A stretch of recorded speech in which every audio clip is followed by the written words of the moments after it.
Oi pessoal, tudo bem? Eu sou a Stephanie.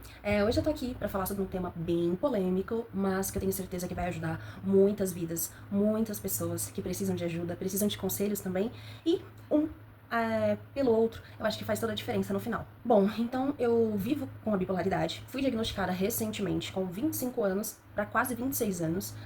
Sofro por muitos anos, tive muitos picos de depressão, picos que hoje eu sei que são de mania, que na época eu mal sabia. Pra mim era só uma alegria junto com alguma coisa muito estranha.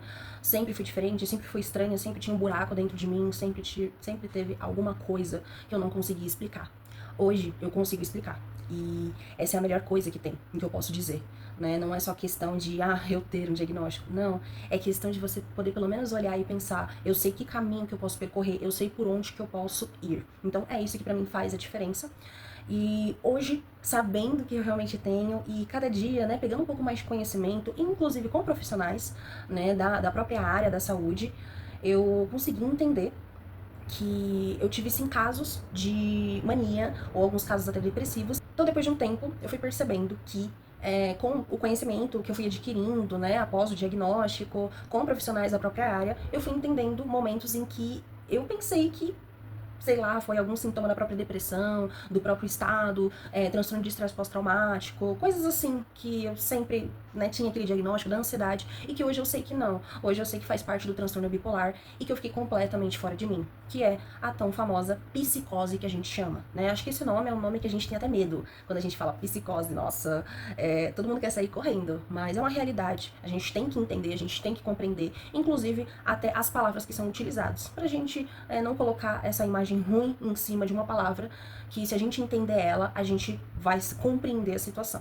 Então, os meus sintomas, que foram de depressão, de ansiedade, era várias coisas assim, né? Eu vivia desse jeito, porque eu nunca tive uma depressão que foi só uma depressão. Era uma depressão que logo depois ela passava, vamos dizer, passava uma semana, 2 semanas, e eu ficava bem, achava que tava bem, achava que tava tudo maravilhoso, vamos parar a medicação, aquela coisa.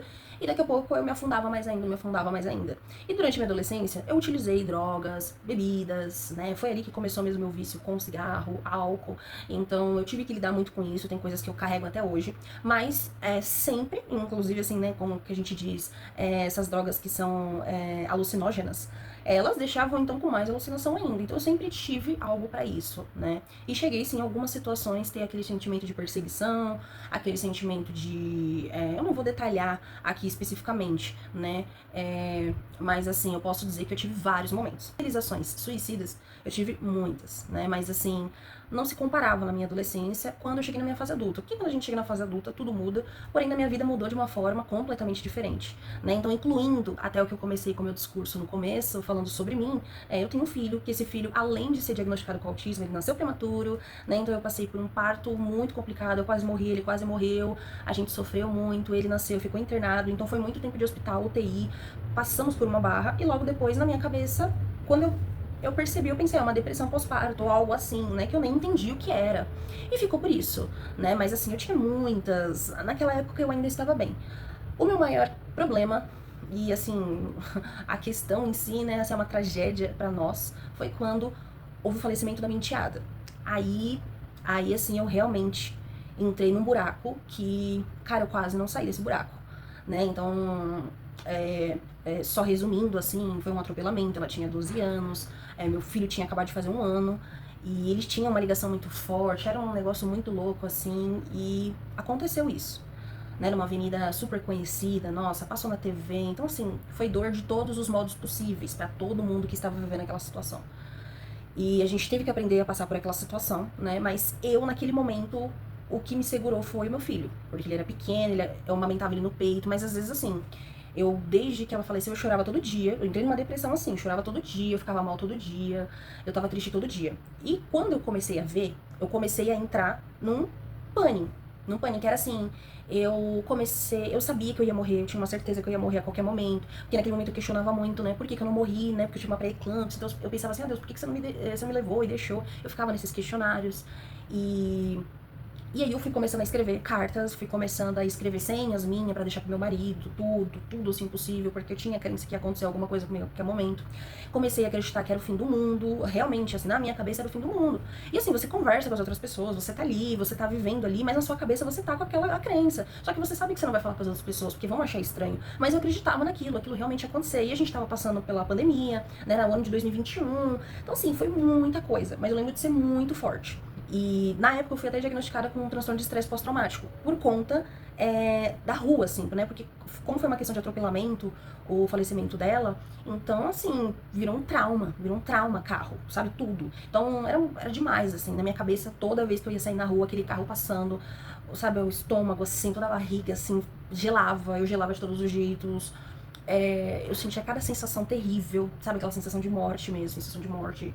E eu via o meu filho, que tava vivo, então assim, ainda mais que eles eram irmãos, então na minha cabeça era muito aquela coisa assim, tipo, não, agora vai os dois, sabe? Por causa de tudo aquilo que ele tinha vivido. Então eu entrei naquilo dali, então eu visualizava ele no caixão, eu visualizava a minha família no caixão, porque como o mundo ia acabar, eu tinha certeza que todo mundo ia morrer. Então eu fazia de todas as vezes que eu tava com as pessoas a última. Foi muito difícil, né? Mas eu lembro que eu comecei um tratamento, assim, né? Passou um tempo, eu passei no psiquiatra, mas aquela coisa, né? Eu lembro que o psiquiatra que foi pelo cartão de todos até quando eu tinha. E eu não consegui o suporte adequado que eu precisava, né? Naquele momento eu já estava, né? Em todos os sinais ali já se encaixavam, até mesmo com a bipolaridade. Porque também anos depois eu também tive um diagnóstico de autismo, entendeu? Então, assim, muita coisa ficou, né? E tacavam antidepressivo em mim. Teve uma época que eu tava tomando vários, e aí entra a tarja preta, entrou várias linhas de medicamento. E eu era teimosa, aí tirava medicamento, queria bebida, entendeu? Então, assim, eu também não tinha uma maturidade, eu posso dizer, né? Hoje eu olho e vejo desse jeito. E essa, né, foi uma das psicoses, assim, piores.